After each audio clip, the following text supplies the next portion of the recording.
Hello, Penny. I just want to show you some things you can put in yard tea. So typically you would, get some dry nettles, and that's a good thing to add. But right now it's springtime and there is fresh nettle. So I want to show you some other things you can put, and I'll show you the nettles too. Okay, this little flower you've seen before, it's a violet. You can pop the heads off this or pick it, and you just put it in your basket. And then the leaves of the violet, and always make sure that the leaves are with the flower so you know it's the same thing. So that's a heart leaf and a violet. It's a violet.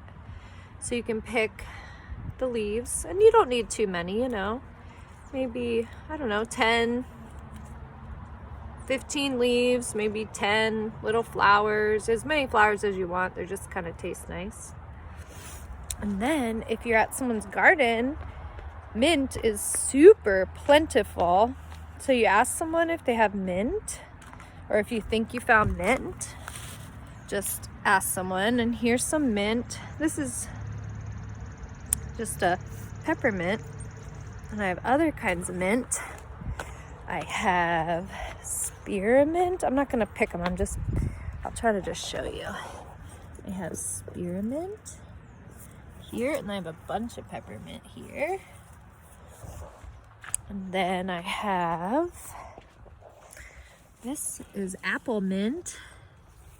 Smells, oh my god, so nice. You can also get lemon balm. That's a really popular one. I don't have any yet. They were out at the greenhouse.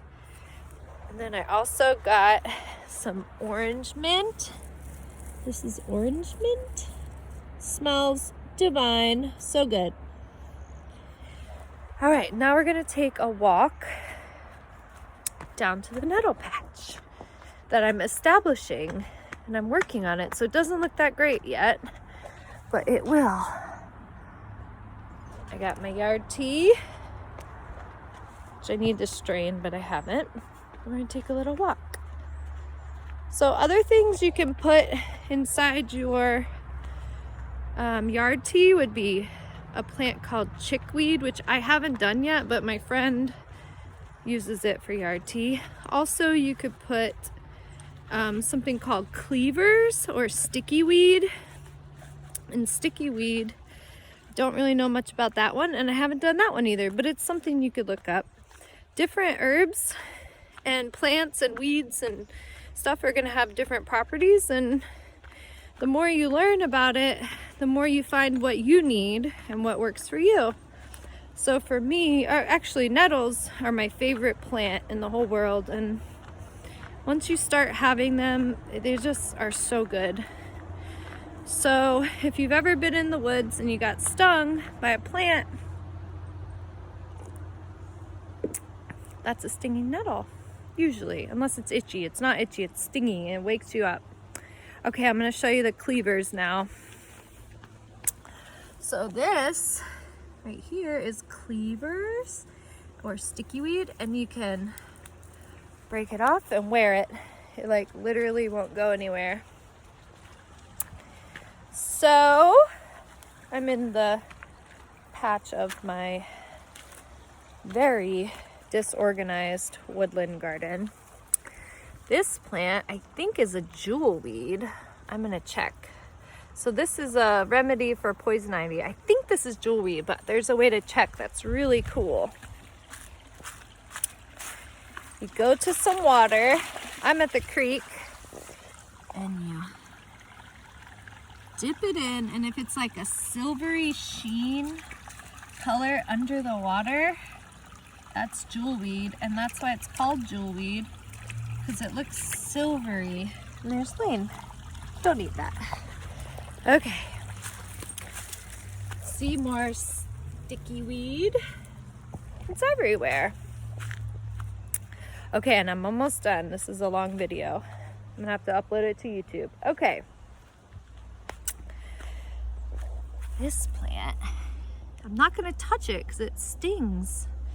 I'll get something else to touch it. This plant looks like mint, kind of, but it has these tiny little hairs, and it's stinging me right now. It has these tiny little hairs all over the plant, and the leaves grow next to each other and then next to each other, so they're symmetric, and they sting. That stinging nettle. But what I also have is something called wood nettle.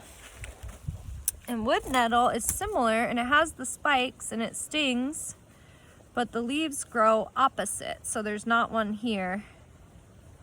And that's wood nettle, and you can eat that too. So that is what I put in my tea today.